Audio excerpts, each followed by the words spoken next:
I thought it'd also be fun to shoot it here since I'm now also a Midwesterner. Thank you. Yeah, I moved to Minnesota last year in the month of January.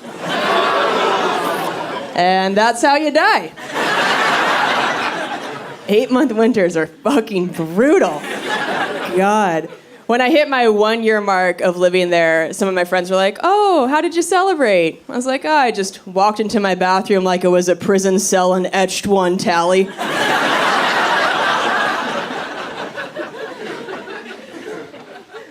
I did learn a lot by moving there then. I learned that God forbid you try using a bidet there in the winter. That water feels like local anesthesia. Did not feel my beehole for 5 months.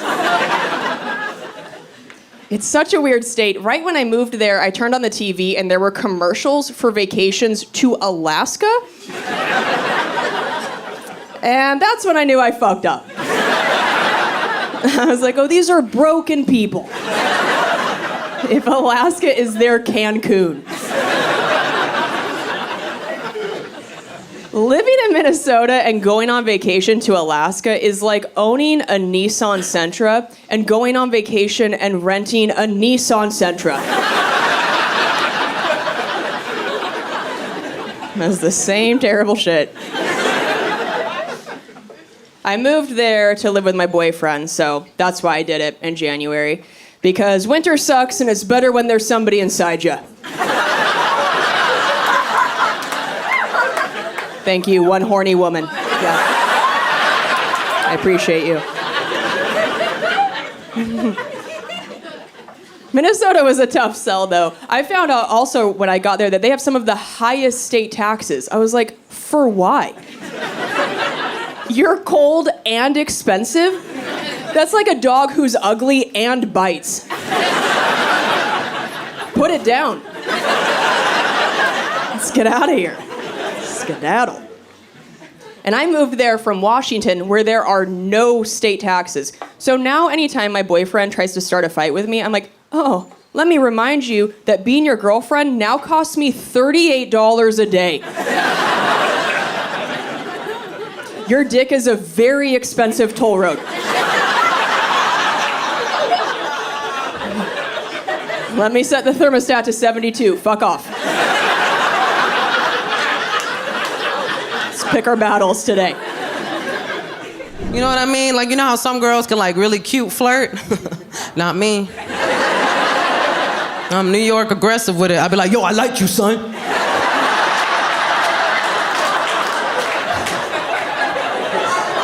You trying to do this? Hey, yo, you trying to smash? Turns out he liked it. He was like, I'm scared, I'm gonna follow her. But I'm not gonna lie to you, man, moving from the Midwest to New York, what a culture shock. I couldn't start him in the South Bronx, you know what I mean? Like, I couldn't. That's not a starter borough, you know what I'm saying? Like, that's...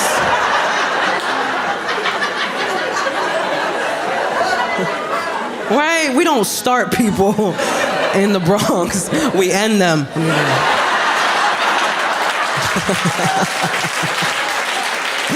Don't shoot the messenger.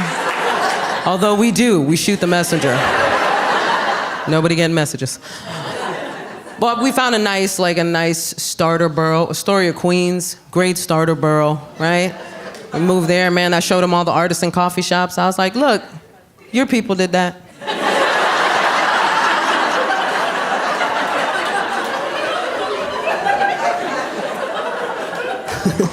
We moved to this nice, quiet neighborhood, or so we thought, till one day we were driving around and a fight broke out in the middle of the street. 2 grown men started beating the crap out of each other. And my sweet Midwestern husband was like, oh no. I should do something.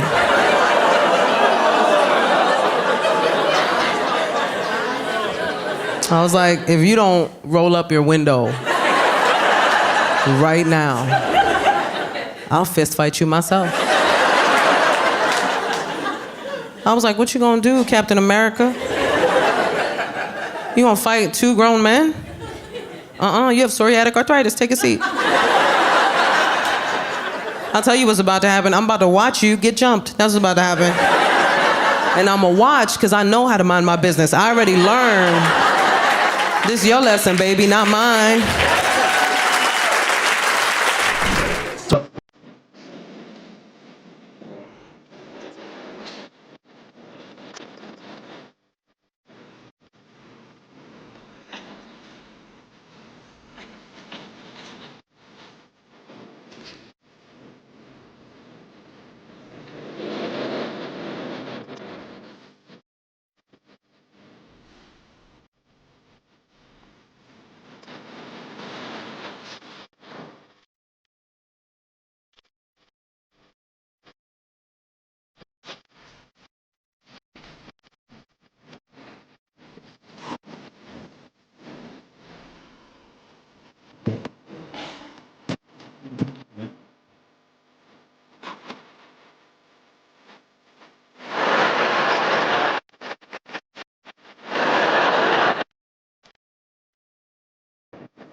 They did their best. They did. As most immigrants do when they come to this country. Yeah. They got no choice. They got no choice. My parents left Iraq with nothing. They had nothing. And they came to this amazing country because they wanted to be free and they wanted to pursue their American dream. Yeah. And that dream was to open a liquor store. Let's go! That's the immigrant American dream.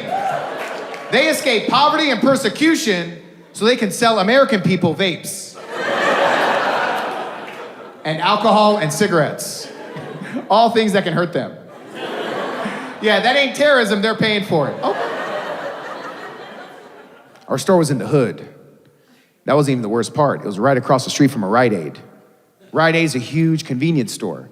The thing that sucked about that is that people usually drive by my mom's store and go there because they got more items. Things are a little bit cheaper, right? And that's why I want to say this right now, Detroit. This is a working class town.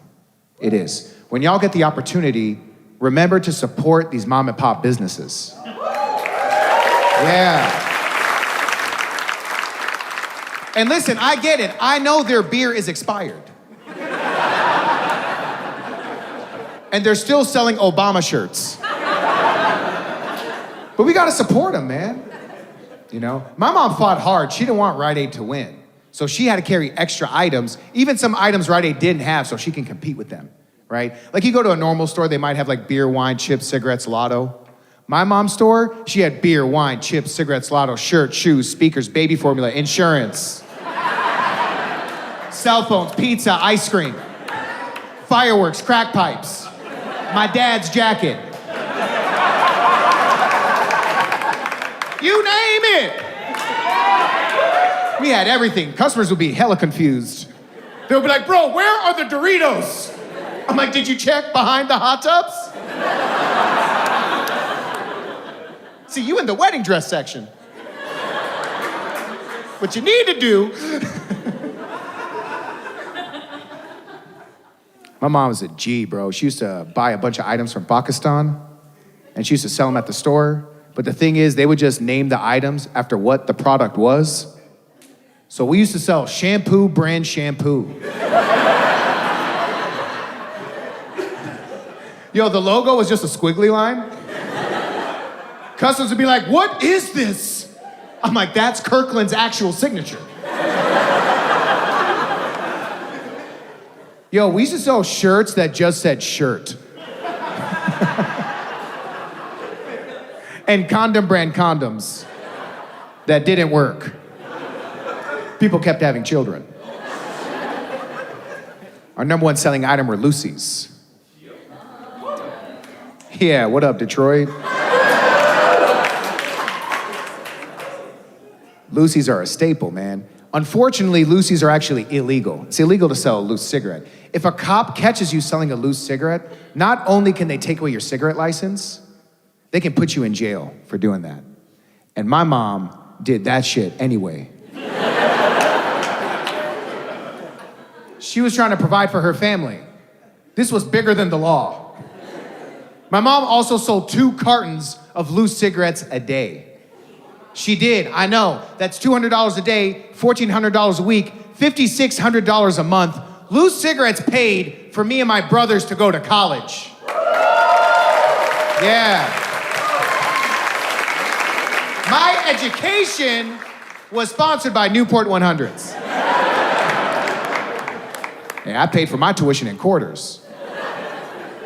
I now feel if you want to feel generally positive about the current state of the United States of America on a global cultural scale, what you need to do is you need to watch 90 Day Fiancé on TLC, because you watch that shit and you realize America must be doing something right, dude. Because people all around this world are lining up, doing whatever it takes, throwing it all the way just for the chance to make it somewhere in the Midwest. They don't give a fuck where they end up, dude. They'll do anything, up to and including marrying the biggest jabroni in the state of Ohio, gladly. They'll interview this guy on there. He's like, yeah, my name's Jason. I'm a 35-year-old dodgeball coach. And ever since my mom kicked me out, I've been looking for Miss Right, you know, like the type of woman that knows how to load the dishwasher and keep her mouth shut during Buckeyes games, that type of thing, right? And you're listening like, I don't like your chances, Jason. You don't seem like much of a catch to me. Then they cut to some beautiful girl in Estonia or somewhere like that, just like, Jason is man of my dreams. I often fantasize about being with him and eating hamburger helper off of paper plate. In the Shangri-La known as Dayton, Ohio.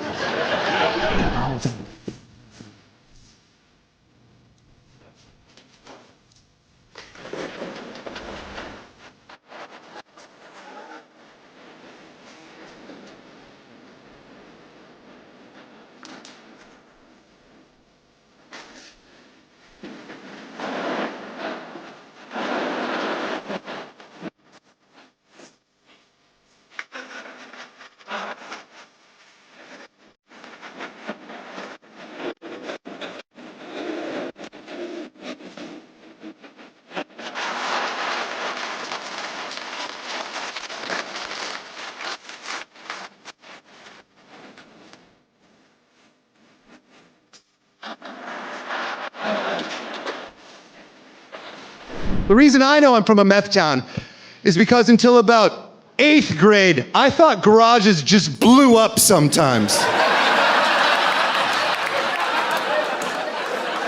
That just happened. McKiskey? Yep, factual joke. And no one tells you why the garages are blowing up as a child. So you come up with theories. You know, as a little kid, I was like, sun must have got hot. Then I grew up and I was like, it can't be the sun. That doesn't make any sense. Why aren't all the garages blowing up? So I was like, it's the garage refrigerator for sure. It's gotta be the garage refrigerator, you know? Because as a kid, people would be like, go get me a popsicle. I'm like, are you out of your mind? You want me to go to the most combustible part of the house? I don't even keep my bike in there. Because the garage refrigerator is always making noise, it's your worst appliance, and it's really exciting to be able to tell this joke where people understand what a garage refrigerator is. It's wonderful, okay? Because I live in Los Angeles right now, and when I talk about having a garage refrigerator to a Los Angeles audience, all they hear is, 2 refrigerators?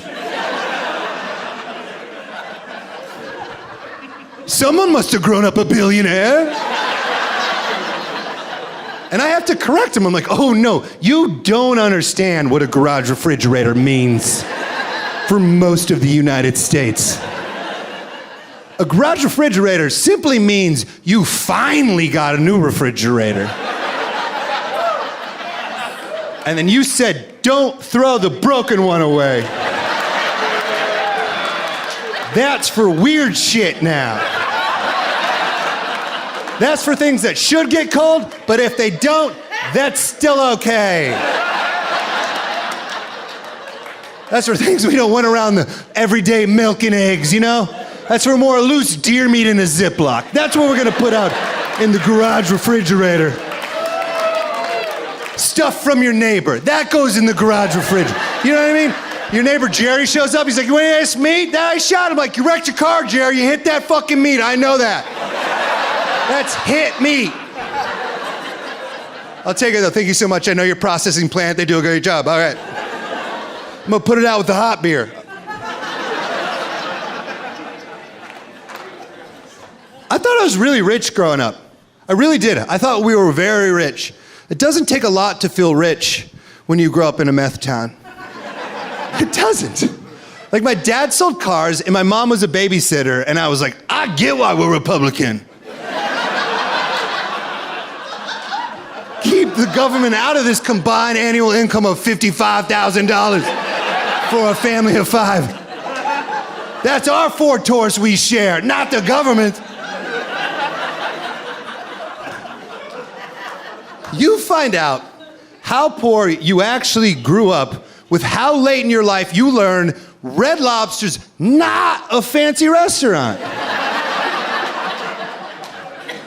And somebody didn't laugh and you're still poor, and that's okay. You have a goal now, that's exciting. Next time you pop down to Seattle, give it a shot. You can afford it, I promise. We think it's great, but it's the Applebee's of the sea. That's what it is. I didn't know Red Lobster wasn't fancy until I was 37. And I'm 37. It was months ago. It was this summer it happened, okay?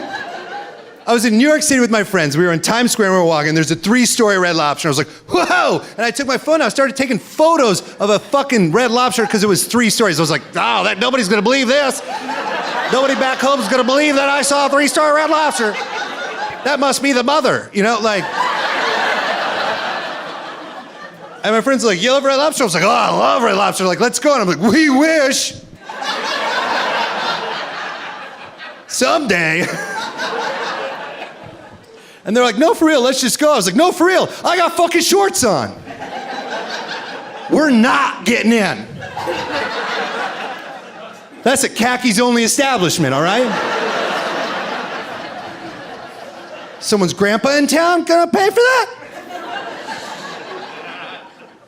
That joke hit. You love when you're doing a stand-up special and one person in the crowd laughs. That's what you're going for.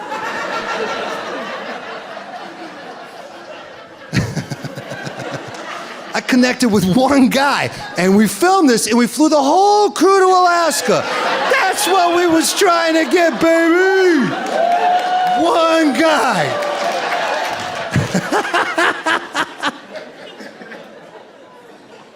I grew up in like a Big Lots part of the United States. Do you guys know what Big Lots is? Yeah? Who doesn't? Who doesn't know what Big Lots is? I'm gonna explain it to you guys, and congratulations. You lucky bastards. I'm gonna explain Big Lots to you. Imagine Kmart in the middle of a divorce. That's Big Lots. It's like an unshowered Kmart. You woke up, you know? Like you walk in and you're like, are you open? And it goes, your dad took the shelves.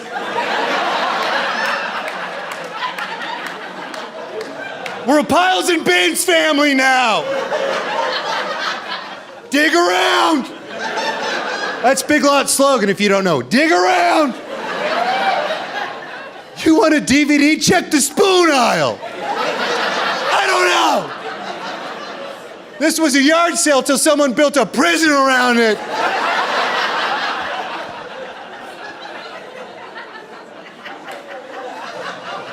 Yeah. I got really good at drinking in the Midwest. I got so good at it. I'm fantastic at it. I know I'm not Alaska good, but I'm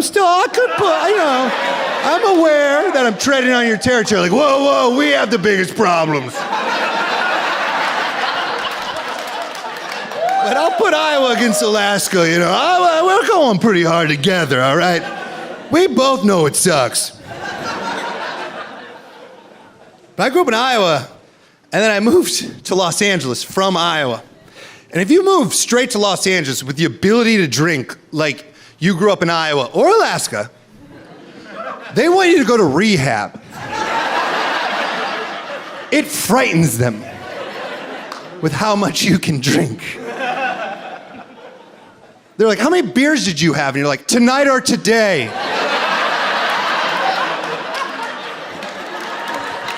Like, you drink too much. I'm like, have you met literally everyone I've ever met? I'm the weak link on my flip cup team. I definitely found it strange being raised by English people in America. Like, immigrant parents raise you with sort of weird traditions, but the more I travel the country and talk to people, the more I realize it wasn't that my parents were immigrants, it's just parents.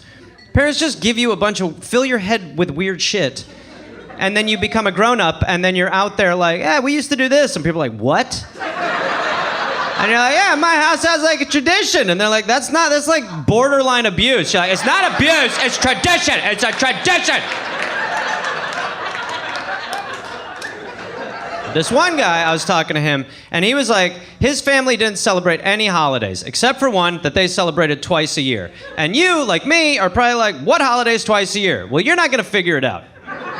Because it in no way is a holiday. His family went big for daylight savings. Big day for them. They spent food out, they had drinks, people over, revelry. It was an event. He was at school day of, like, y'all excited? It's Daylight's Eve. Spring ahead, my favorite of the two, bitches. I don't even know how that works. You gotta stay up till 2 a.m., you're having a good time, and then at 2 you have it again, I guess? I'm not sure. Or then it's 4 a.m. and you feel like you just did blow with your family. You're like, what are we doing? This is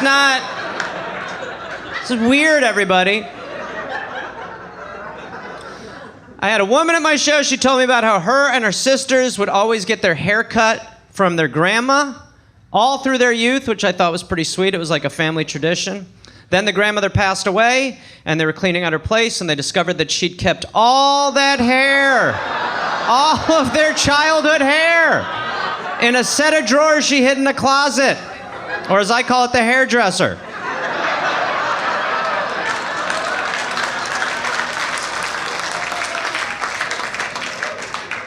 I love that one, though. That's the best. That's the best. Dying with that leave behind. You just have you're like, Grandma, why? She's like, bye-bye, bye. You're like, why were you doing it? She's like, you might not figure it out, ta-ta. She's like, what was the hair? Maybe I was putting it in pillows. You'll never know. I'm gone, I'm vapor. But my favorite one was I was at a show and I was like, anyone got any weird traditions? And this guy goes, I got one, birthday chicken. I was like, sir, you talk until you're done. Get him a microphone. What did you just say in a room of people? Birthday chicken? I was like, what is birthday chicken? And birthday chicken, it turns out, was in his family, they invented like a birthday Santa. The birthday chicken. Sort of this mythical, generous fowl whom he believed to be real. So every year on his birthday, he'd get gifts from his friends and family, but then he'd get one extra gift from the birthday chicken. He thought it was totally normal, right? Then he gets a little bit older, goes through the reveal that we all went through. Granted, his was a little different than ours.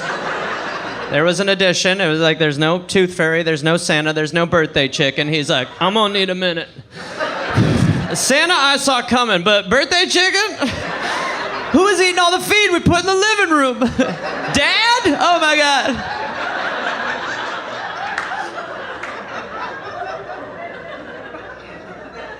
Then he gets a little bit older, he goes to high school, gets his license, goes to prom, goes to college.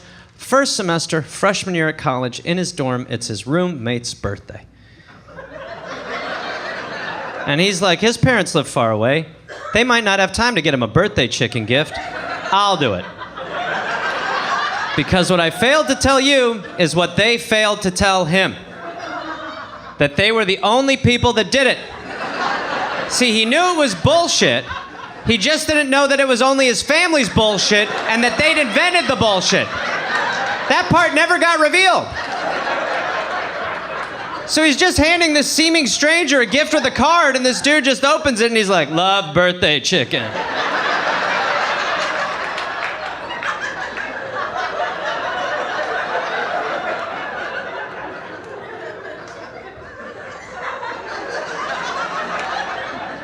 And that's you.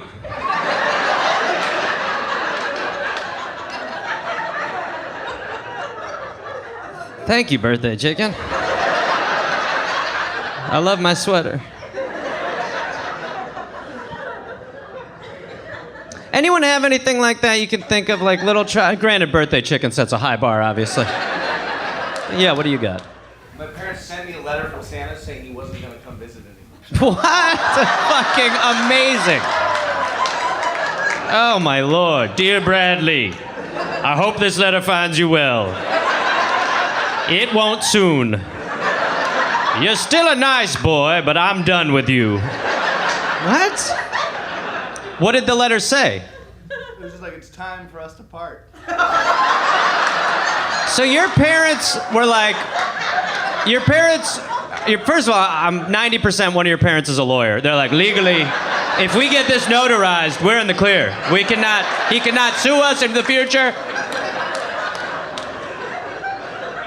So then you have the illusion that Santa's real, but he's just done with you specifically, which is almost worse. Because kids are like, what did Santa get you? And you're like, Santa and I aren't doing that anymore.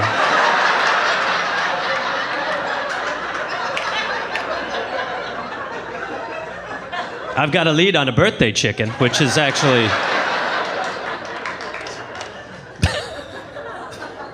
That's great. It's just a lot of kids, and you're not one of my favorites.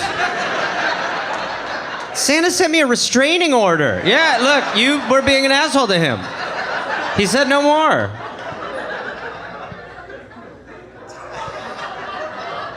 Oh, man, now I want to have kids just to do that. That's like... I'm gonna burn my rubbers to be like, I'm gonna fuck with this kid. Be like... Here's mine. This is my family tradition.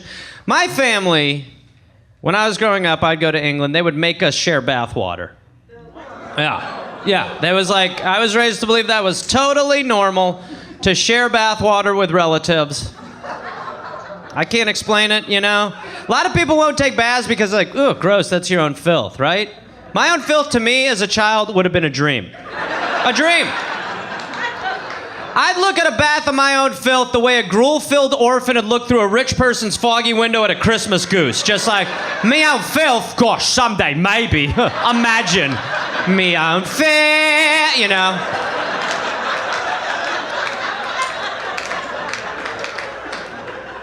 It's crazy. It would be like my aunts, my female cousins, they'd all share one bath, then they'd drain it, they'd do the great refilling, and then it was man time. And let me point out, this is PMS, pre-manscaping, a much bushier era, okay? And it would be like 9, 10 dudes I'd be following, grown-ass men. I was a child. But I didn't think it was weird. It was the prison I was born into. But by the time it got to me, it didn't even look like bathwater anymore. It just looked like ramen at that point. It was just like, ugh.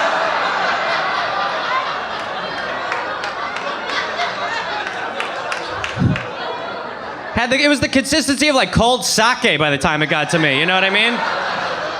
And then I just had to get in. I just had to put myself into this human soup, this dude stew, this minestrone, this guy spaccio. I'd go in there, a 7-year-old nubile boy, take a skunk dunk and come out of there covered in so many hairs of various lengths and curls I'd look like a Grecian man at a nude beach, just like, let's do this, you know? Bonkers. My uncle come over, he'd take the hair off me, give it to grandma, obviously. It was for her. It was, caring is caring. Caring is caring.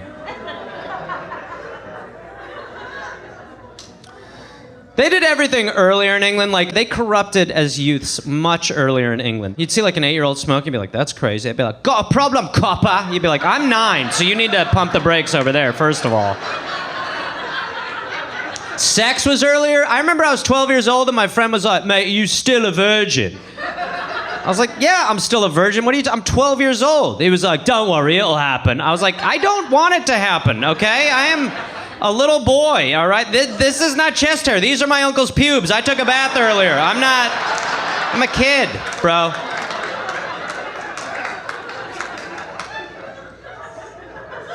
Weed was earlier too.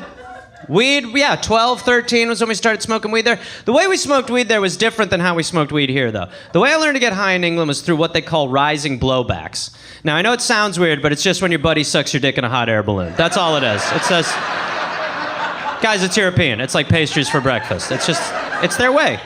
It is their way. No, what it is someone takes a joint, right? Someone takes a couple hits off the joint, puts the lid end in their mouth, then blows through the back, then you suck that in, then someone picks you up by your sternum till your feet are off the ground, lowering your oxygen levels, and by the time your feet hit the ground again, you are real high, real high. So imagine the first time in the States when someone wanted to smoke with me. You know, like, you want to get baked? I was like, well, yeah, but we're going to need to get a few more fellas over here, Chad. I mean, we'll hurt our backs.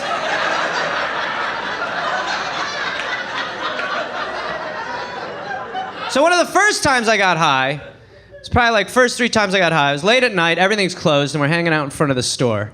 And I'm just laughing my ass off. We're having a good little time, you know, and I'm just laughing. I tap the store window. Nothing aggressive, just give it a little tap. And my friend Richard goes, "Don't, Gareth, you lima guaf." And I go, "Don't call me a lima guaf." And everybody laughed. But they didn't laugh when he said it. They laughed when I said it. And I wanted to know what was going on, but I couldn't ask because I was high. So I was just like, yeah, you don't call me a lima guap. What is it? Never mind. But I wish I'd asked because it became like a nickname. People started calling me lima guap. Yeah, for years. People, I'd get into town, people would be like, hey, lima guap's here. I'd be like, you're damn right I am. That's me. I'm him. They'd be like, you all right, lima guap? I'd be like, doing good. Little confused still, but good. Lima guap's good. Years went on, till one night I was at a party, and my cousin introduces me to a guy who was there that night. And he goes, no, I remember you, you're Lama Guaf. I was like, yeah. So then I waited until I had a moment, and I cornered him. I had to know. And I go, hey, why was that so funny? He goes, what was what funny, Lama Guaf? I said, why was it so funny when I said, don't call me a Lima Guaf? He said, well, because you hit the shop window, and Richard said, don't, Gareth, the alarm will go off. And...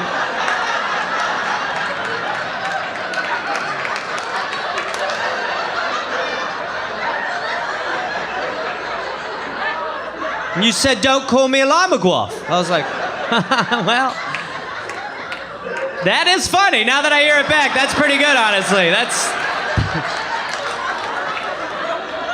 pretty good weed, too. Well, good to catch up. Hope you're well. Lima guaf out. I'll see ya. Thank you.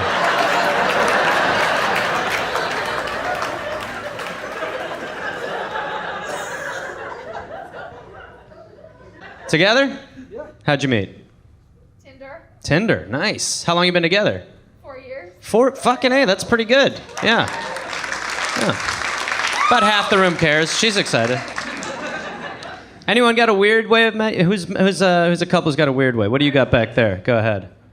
We met at a festival in Eastern Oregon, like a small, less than 2,000 people festival, serving bar at Clown Night with clown noses on. You met at Clown Night? Yeah, okay, relax. Quit acting like I'm the crazy one. Like, yeah, I always said that. Clown Night, dumbass. We met at Clown Night. And then you have noses on at Clown Night? Yeah. Yeah, duh. What do you think makes it Clown Night, stupid man?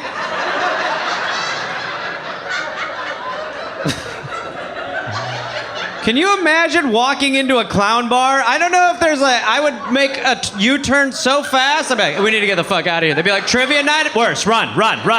Start that car. People loved you? Yeah, well, lots of people think that, and they're wrong. That happens all the time.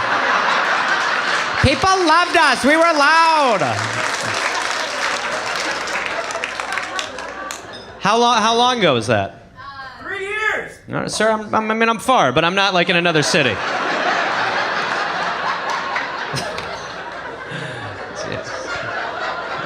A trained actor.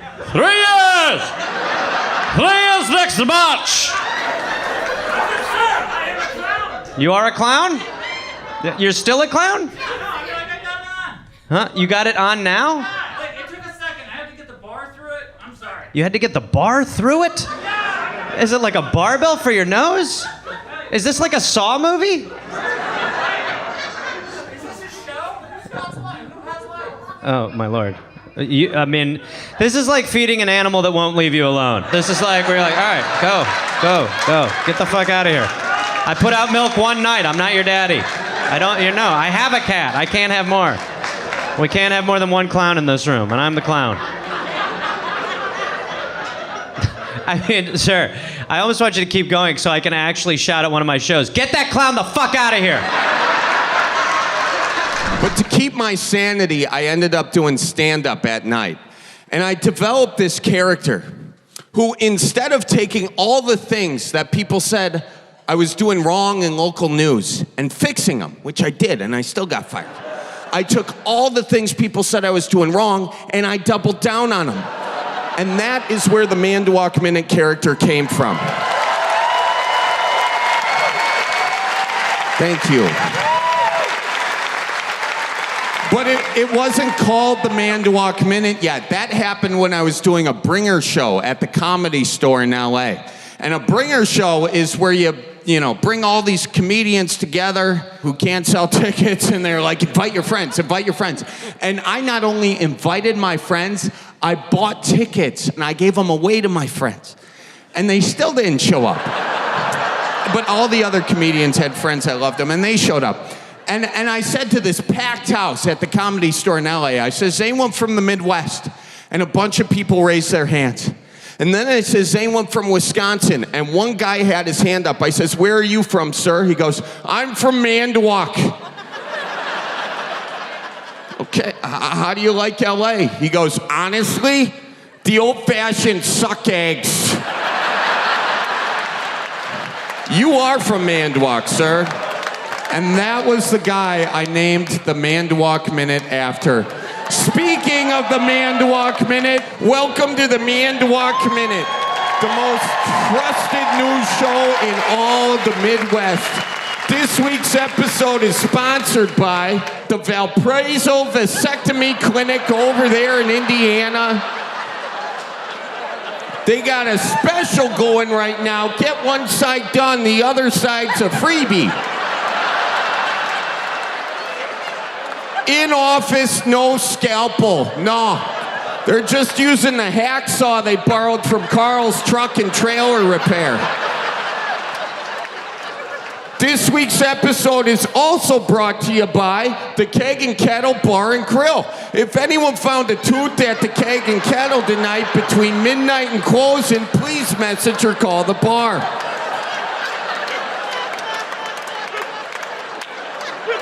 Now, I don't want to get political here, but this is why you always wear your mask to a bar. That way your chiclets will never fall far from your beer hole. Okie dokes, let's get these headlines done real quick once. Hudson Mayor suggests ice fishing could lead to prostitution.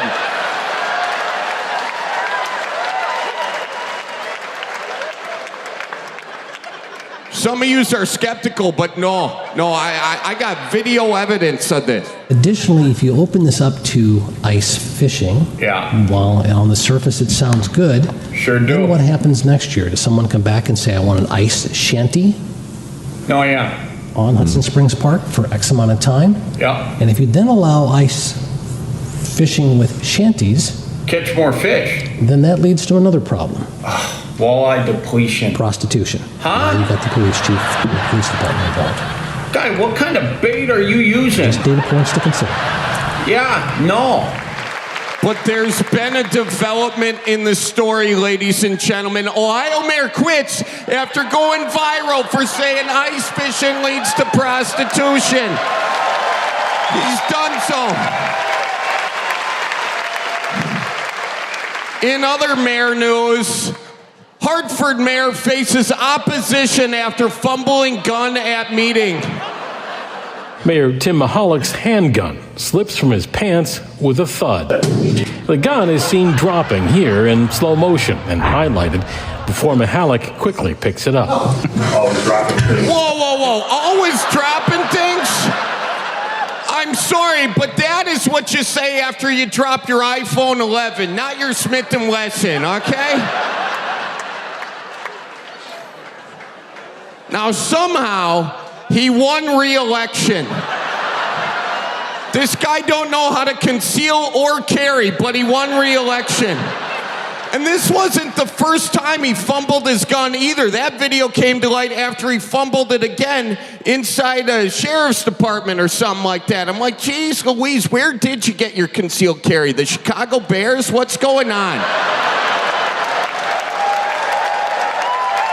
Oh, yeah. Do I got any Bears fans in the audience right there? You know, I know. Oh, don't boo them. Don't boo them. Your losses are our joy, and I thank you for being here tonight. I do. Let's keep her moving. South Milwaukee home sold with 4 toilets right next to each other. That's called a number 2x4. Where's the beef? Cow spotted at McDonald's drive-thru.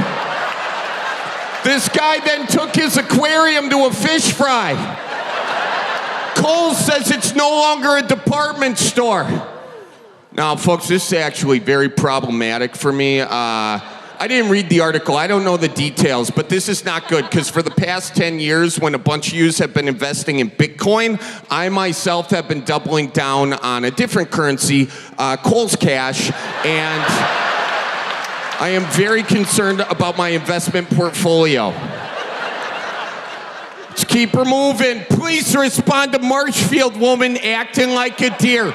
What was she doing? She was running out into traffic just looking at Corollas. Speaking of deer, Walmart employee tackles deer. Now, if you want to get a job at a Walmart anywhere other than the Midwest, it's a pretty simple and standard application process. They want to know, are you a people person? Are you good at counting money? You get your ass over to Baraboo, all they want to know is, hey, when was the last time you mounted a doe? Let's see the 4-point stance. Frank, we got to keep her. I tell you that right now. Jeez Louise, Tiff, you're hired. Let's keep her moving. Other deer news. Herd up. Oshkosh bar damaged after herd of deer scatters on patio, crashes through window, but at least the happy hour's a buck off, you know? Let's keep her moving. Wisconsin dairy breaks own record for longest string cheese.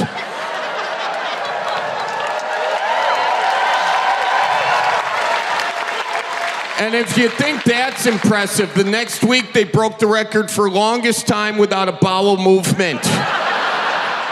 Let's keep her moving. Arcadia raccoon is in the middle of the road. It appears he has been hit.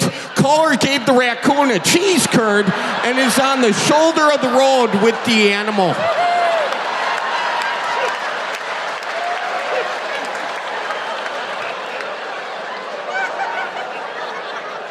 Sometimes we get so Midwest nice, we also get rabies. And that's just the way it goes, folks. So let's keep her moving. Oh, this is a doozy.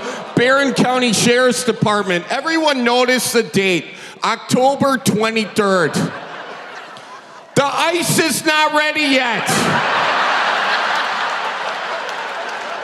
And before you ask, yes, alcohol was a factor. Speaking of alcohol, Budweiser declares itself the official beer of up north. 2 words to that. Yeah, no. Let's keep her moving. Big Jake, the world's tallest horse, dies in Wisconsin. Oh, and I can tell by that response, you're not going to like this next joke, but if you want to visit Big Jake's memorial, all you got to do is go to the glue aisle at your nearest Fleet Farm. Told you wouldn't like it. Let's keep her moving. Wild turkey flies through UW Eau Claire window. Now, this is the first time in recorded history a wild turkey has flown into a UW Eau Claire window. Usually them suckers is flying out and that bottle is empty.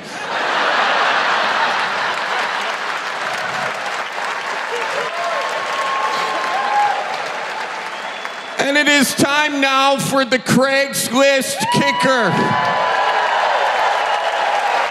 This is where I find the most amazing things in all the Midwest listed on Craigslist, ready to be scooped up, and today is no exception. We got a Packers Davenport, $50, Green Bay, best seats in the house. Smells like beers, hence the price, no low balls.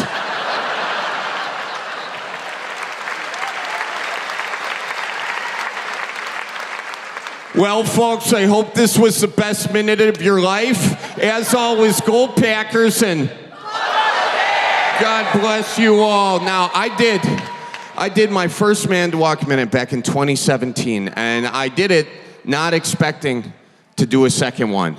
But all of you liked it, and you shared it, and there were so many good views on it. I was like, well, geez, Louise, I got to do another. And I want to thank all of you for being the reason I'm up here today. So thank you all so much. Thank you so much.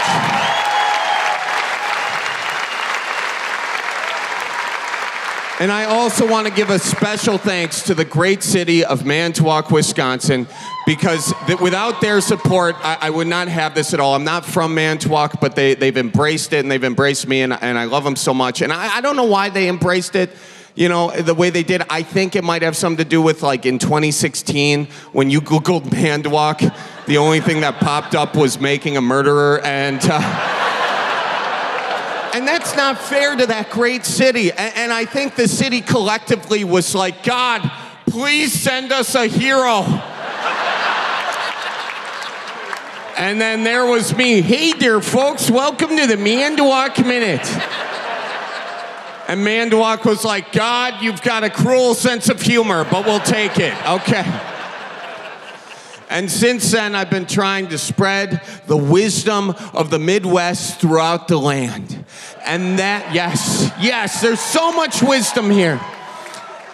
And that wisdom ends with the Midwest goodbye. How many of you have experienced the Midwest goodbye? Show of hands. Keep those hands up if you've experienced the Midwest goodbye lasting more than 4 hours and you had to call a medical professional. Now, there are several steps to a proper Midwest goodbye. Everybody knows the first step. You slap your knee and say, well, I suppose.